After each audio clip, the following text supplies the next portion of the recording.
আমাদের ছোটবেলার নববর্ষটা না একটু অন্যরকমই ছিল। বাবার এনে দেওয়া সেই হাঁস আঁকার টেপ জামা যেটার জন্য সারা বছর অপেক্ষা করে থাকতাম। আর সকালবেলা স্নান সেরে ওই যে জামাটা পরতাম আর সারাদিন ওই সাদা জামা পরে থাকতাম।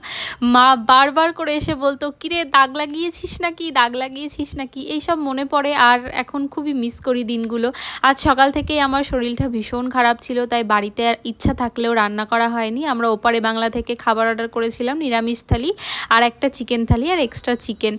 তো এইগুলোই আমরা দুপুরবেলায় আজকে খেয়েছি দুজন মিলে। আর ও যেহেতু কালকে রাতেই মুম্বাই থেকে এসেছে, ওরও শরীরটা খারাপ ছিল, বেশি এনার্জি ছিল না। খাওয়া দাওয়া শেষ করে আমরা আবারও চলে গেছি আজকে সরোবরে। ওখানে গিয়ে বসে থাকতে আমার খুব ভালো লাগে, ভীষণ হাওয়া দেয়। এখন আমি আর ওইভাবে পয়লা বৈশাখের দিন উদযাপন করার জন্য আলাদাভাবে নতুন করে কিছু কেনাকাটি বা শপিং কিছুই করা হয় না। একটা নতুন জামা যেটা ঘরে ছিলই, তোমরা তো আগেই দেখে নিয়েছো, তো ওটাই পরে নিয়েছি। আর বললাম না আজকে অনেকক্ষণ ছিলাম, আমি এখানে বসে বসে অনেকটা সময় ধরে পড়েছি, ও ল্যাপটপে কাজ করেছে। ওর আজকে ছুটি ছিল, কিন্তু ওই যে কর্পোরেট মজদুর কি আর করা যাবে। তো আজকের দিনটা মোটামুটি এভাবেই কাটলো আমাদের। তোমরা সবাই খুব ভালো থেকো, বাই।